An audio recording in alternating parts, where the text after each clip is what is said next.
You heard the old song, The Night When the Lights Went Out in Georgia? Well, today's the day the lights came on in Georgia.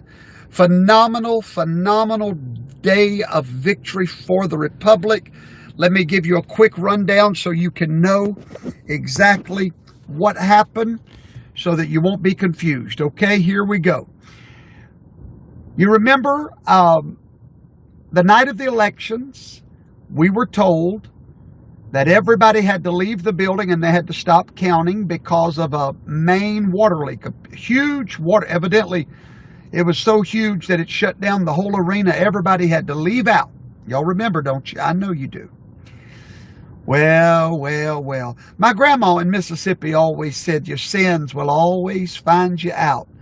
She also said, what's done in the dark will always be brought to the light. Well, today that happened. Because there was a video released in the dead of night last night. Nobody has seen it, and nobody was expecting this at that Georgia hearing today. It set Georgia on fire and very possibly turned this election all the way around. There was a video released. Before I talk about the video, first of all, the election commissioner, a government official, confirmed that there was no water leak, no main leak at nighttime when they shut the voting down. There was a toilet leak the following morning at 6 a.m., hours after they cleared the place out, and it was repaired in less than 2 hours. Wow, right? Welcome to 2020. This is what we're fighting right here. So why rush everybody out? Why make everybody leave? Why? Well, the video that shocked the nation today told the story. Because right after they made all the Republicans leave and all the media leave, the video caught some Democratic operatives pull out 4 big old suitcases. And there were 6,000 ballots in each one of those suitcases. You do the math. That's 24,000 ballots. How far ahead is Joe Biden from President Trump? About 12,000. And what did they do with these ballots? Oh, no, they didn't put them back in the suitcase and say, well, let's wait till everybody gets back. No, they scanned those ballots. And what's even more surprising, nobody knows where these suitcases came from. What happens is everyone clears out, including the Republican observers and the press, but 4 people stay behind and continue counting and tabulating. At about 8 o'clock in the morning, and we're going to roll this back and show it to you. There you go. So now they're going to start pulling these ballots out from under this table. This table, the black one, was placed there by the lady with the blonde braids at about 8:22 a.m. in the morning. So she put that table there. So the same person who's staying behind now, the same person who cleared the place out under the pretense that we're going to stop counting, is the person who put the table there at 8:22 in the morning.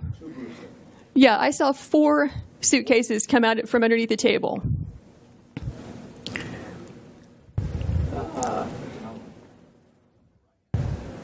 Yeah, upper right hand, you see the gentleman in the red. So he just pulled one out. So what are these ballots doing there, separate from all the other ballots? And why are they only counting them whenever the place is cleared out with no witnesses? Is the question. So these machines can process about 3,000 ballots an hour. You have multiple machines there, and they're there for 2 hours. So you do the math. How many ballots went through those machines in those 2 hours when there was no one there to supervise, to be present, consistent with your statutes and rules, to supervise the tabulation? We believe that could easily be, and probably is certainly, beyond the margin of victory in this race.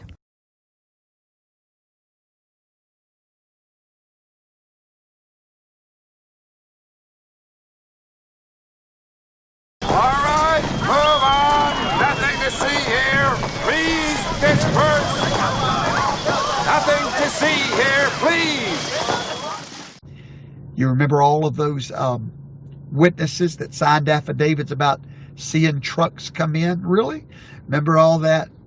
See, Do you remember before this election, CNN kept telling you what was going to happen? You remember they kept telling you that Donald Trump was going to be in the lead until the next morning, and then everything was going to change. They conditioned you. They told you what they were going to do. And that's what happened. Ladies and gentlemen, there is a problem in our nation. Darkness is being exposed by the light of God. The saints of God are praying. The angelic forces are stirring up this darkness. It's being exposed in every hearing.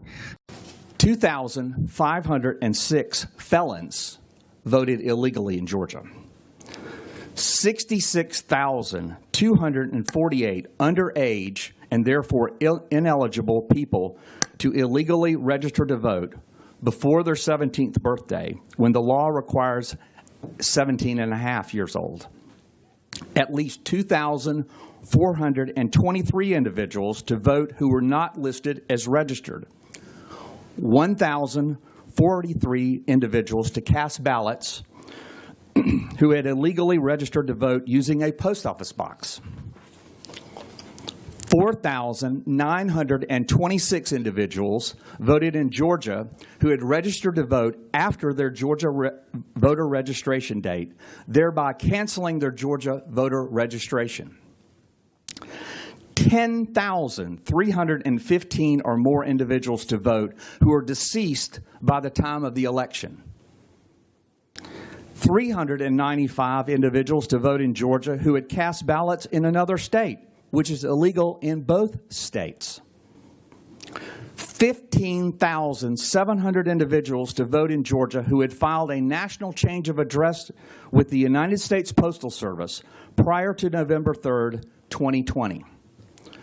40,279 individuals to vote who had moved across county lines at least 30 days prior to Election Day and who had failed to properly re-register to vote in their new county after moving, also in violation of Georgia law. This isn't happening. Everyone look away, please. Nothing to see here.